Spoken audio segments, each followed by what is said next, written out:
سستے اور مفت آٹے کی تقسیم میں بدترین بد انتظامی ذلت اور خواری شہریوں کا مقدر بن گئی۔ غریب و متوسط خاندان آٹھ آنسو رونے پر مجبور ہو گئے۔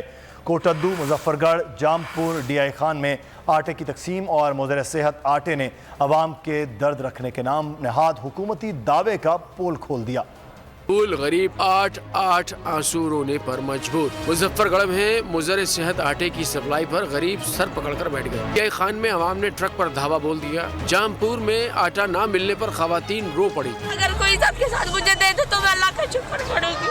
جو ویسے کے ساتھ مجھے اسے آدھا کلو بھی مل گیا تو بھی میں نہیں اٹھاؤں گی۔ کوٹدو میں ٹھگوں نے مستحقین کو بھی نہ بخشا۔ 923 آٹے کے تھیلے لے اڑے۔ پشاور میں مفت اور سستے آٹے کے نام پر عوام سے مذاق جاری۔ آٹا نہ ملنے پر شہری پھٹ پڑے، کہا آٹے کے ایک تھیلے کے لیے تذلیل کی جا رہی ہے۔ 3 دن سے ہم آ رہے ہیں، شہری بہت پریشان ہیں۔ ہم نے مزدوری بھی، اپنے رشتے ڈرائیور ہیں، ہم مزدوری بھی چھوڑی ہوئی ہے۔ 3 دن سے ادھر آ جا رہے ہیں، ہمیں آٹا نہیں مل رہا۔ فیصل آباد میں بھی مفت آٹا تقسیم مراکز مجبور شہریوں کے لیے جائے تذلیل بن گئے۔ روزے کی حالت میں آنے والی خواتین ڈل گئی۔ اتحادیوں کی حکومت نے آج ملک کے غریب اور متوسط طبقے کو صرف آٹے کے لیے آٹھ آنسو رونے پر مجبور کر دیا۔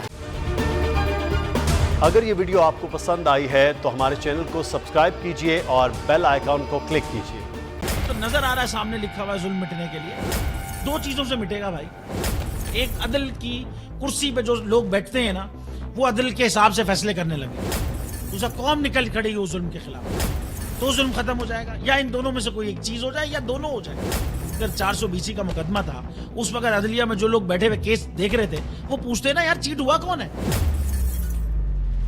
جب ان کو دکھتا کوئی چیٹ نہیں ہوا، کیس ختم کر دیتے۔ تو ظالم ظلم کر ہی نہیں پاتا۔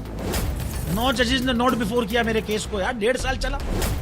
شخصی ضمانت کا کیس، سیم کیس اسلام آباد میں کر دیا۔ ایک ہی الزام پہ 2 کیس ہو نہیں سکتے بھائی۔ مطلب 60 دن کا وقت ہوتا ہے، 102 دن کے بعد میں جیت گیا، کیس بری ہو گیا، 102 دن کے بعد اپیل فائل کی، ایکسپٹ کر لی۔ نہیں کرتے نا ایکسپٹ، ختم ہو جاتا نا ظلم یار۔ بھری عدالت میں مجھے بری کر دیا، پھر پتہ نہیں کیا ہوا 2.5 گھنٹے بعد کا نوٹ بیفور، میں نہیں سنتا یہ کیس۔ کھڑے رہتے اپنے فیصلے پہ، مٹ جاتا ظلم۔ اللہ تعالیٰ نے بٹھایا ان کرسیوں پہ ان کو یار، یہ اللہ تعالیٰ کی طرف سے فیصلے کرنے ہیں۔ تو یا تو یہ فیصلے آئیں گے، ظلم مٹ جائے گا، یا قوم کھڑی ہو جائے گی ظلم کے خلاف۔